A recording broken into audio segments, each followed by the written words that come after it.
never much believed in writer's block. In the time I've taken writing more seriously, I've certainly felt stuck at times. Lost, worried, thrilled, filled with both anxiety and wonder in equal measure by the lengths a story has taken me to tell it in all its honest form. But blocked? No, I wouldn't call it that. Have I stared at a blank page, the cursor blinking at me accusatorily? Perhaps.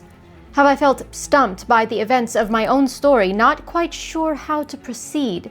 Well, yes. Have I given my own characters more autonomy over their reality than myself, their creator? Of course. So, perhaps I'm not so unique in my experience. Perhaps we all feel this creative block at some point or another, no matter what form of art your practice may be. But one unique thing about writing is that, as it turns out, no matter how many times we retell a tale, no two people will write the exact same story word for word. And the beauty and wonder of that is what makes each idea worth pushing through to the end. Hello everyone, and welcome back to the Neverland Book Club. I am beyond the moon to share with you that I've completed the first draft of my second novel and have since submitted it to my team for review at a whopping 142,000 words. And guess what? I'm nowhere close to being done. We've already gone through meetings and discussions about what the future of this story will look like, and I have my work cut out for me on this second draft. But I realized something while writing on a deadline. Well, I realized a number of things, and that's what I wanted to discuss in today's video. These are not one-size-fits-all guidelines or a top 10 list even. This is more of a look into my personal toolbox of tricks I use to get through my writing workday and turn a haunting black page into something we can work with. At the end of the day, a book is made up of words. Each word is a piece handcrafted by your very own mind, and you choose the shape as you work. Here's the thing.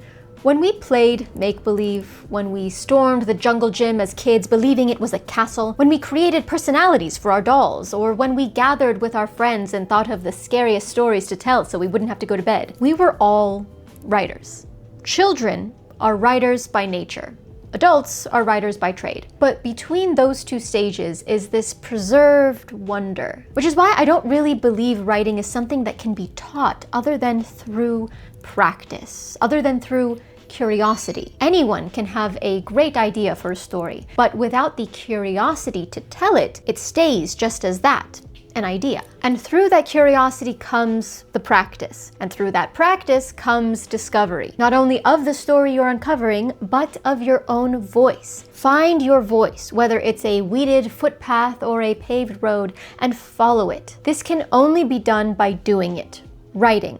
Every day. If you're a fan of fantasy, you probably know who Brandon Sanderson is. And if you're a fan of his, you probably know he wrote many bad books before he wrote one good one, as with many, many authors. But there's one quote by him I think of every time I come to my desk with less one day than I had the day before. I'm an artist with the work ethic of an accountant. So even if I may not have all the words that day, I do have a pretty good work ethic. When working through your first draft, until you have every word of your story out of your head and on the page, revision and perfection are tomorrow's problems. Today's problem is mixing the cement, laying the bricks in the pattern you see in your mind. So do your work every day. Be an accountant for your story and make every word you choose count towards that purpose. Even if you're having an off day, write. It's your job. You wouldn't not show up to work just because you're having an off day. So show up, do your work. All right, now that I've gotten that out of my system, let's get to the actual things I do to get myself through that dreaded block. The first one is easy. Take breaks. Naps help tremendously. Sleeping declutters your mind, and though I tend to write more freely in the dark hours of the night, I do feel my mind far more clear and willing first thing in the morning. So if a quick nap is what you need for a quick reset, don't feel guilty for it. It's part of the process. Just be careful, don't snooze your alarm too much. Naps in moderation. Otherwise, it just turns into depression, so napper's discretion advised. If you're entirely against that idea, don't worry. I'm also a huge fan of moving your body for motivation. Go for a walk or a run, go to the gym. Heck, just go do a chore. Go do literally anything else but writing. But make sure you're doing something active. This accesses such a different part of your brain and distracts you from the problem, sometimes you don't realize you're working your way towards a solution through your movement. I can't tell you how many times an idea came to me while on a walk or while in the gym or while folding laundry. Just, again, be careful with these breaks. Don't let a 20-minute break turn into a 0-word count day. And if you desperately need to get out of the house, do so. Go for a drive, change your perspective. There's only so much inspiration you can get from the same desk, the same monitor, the same room for hours on end. So go for that drive, roll the windows down, breathe. Listen to music. Music is my #1 source of inspiration. Every single story I've come up with was once a daydream I saw in my head from a single song, which then snowballs into a playlist I go back to every time I feel stuck. This helps nearly every time I feel myself drifting from the story. Every drive I take or every time I step in the shower, I put on that story's playlist and it all comes flooding back to me. Sometimes we just need to be reminded of the story's purpose in order to push past that hill. And when you do return to your desk, go back to the previous scene you just wrote and read it out loud. Not for revision, not for editing, but for momentum. Personally, I don't like stopping a writing session at the end of a scene. I prefer to have something to come back to that's a bit more exciting with more direction. If I'm in the middle of a session, I'm far more likely to be willing to start a new scene rather than starting from fresh the next day. So I'll go back, read out loud, and continue from where I stopped. And if even that doesn't help, I try not to be too strict in writing chronologically. Sometimes I need to jump to a future scene and get that out of my head to get those gears moving more fluidly. You'll find your way from point A to point Z and back to G again in the middle.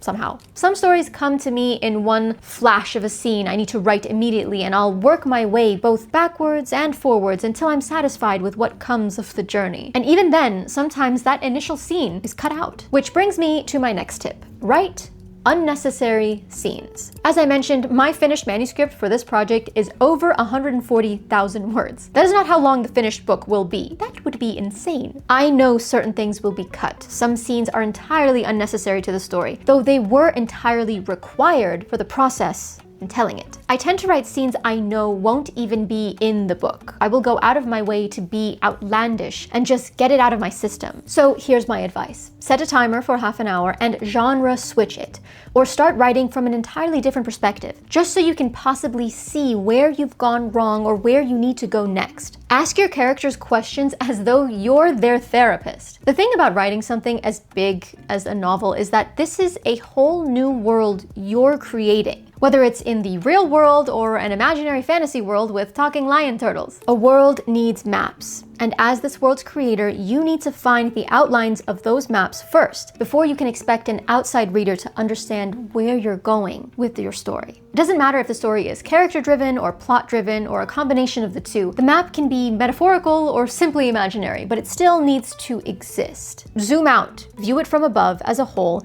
and find your way back in. So something new I've been trying to adapt my process to is the idea of collaboration. With this team I'm working with, I'm no longer writing in a vacuum. For the first draft, yes, there's only one cook in the kitchen. Me. But through collaboration, I'm seeing the story that was once mine and mine alone in the hands of potential readers, seeing what they might see upon first exposure. And that's something I find I struggle with.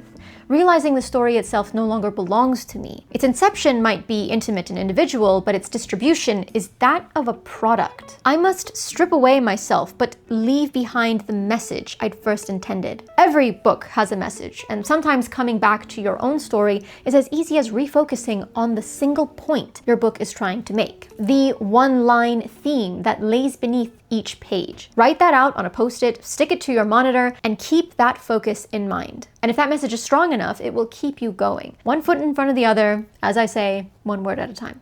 Okay, whew. That was a whole lot of jumbled advice / personal recounts. I still have so much more to say about the writing process and how-to ideas I feel I've learned through trial and error. So if you're interested in any of that and more, go ahead and like this video and subscribe if you're not. And if you're interested in seeing what a finished product of mine does read like, consider checking out my first novel, Dancing with Strangers, if you're an adult and not bothered by spice. Seasoned quite well. Today's shout out goes to Precast a Light. You know, I've always struggled with happy endings. I always felt as though there was something missing, so much left unsaid, off the page, off screen, just hidden in the wings. And I took elements from stories like Hamlet and Hadestown to write this book. And you know what I learned? Hope is pretty powerful too. Hope can speak to the human spirit in its darkest hours. And though I agree with your comment wholeheartedly, I also urge you to see the hope in tragedies as well. All right, I'm off to go map out every scene of this first draft and get to work on draft 2. As always, stay lost, keep reading. Goodbye.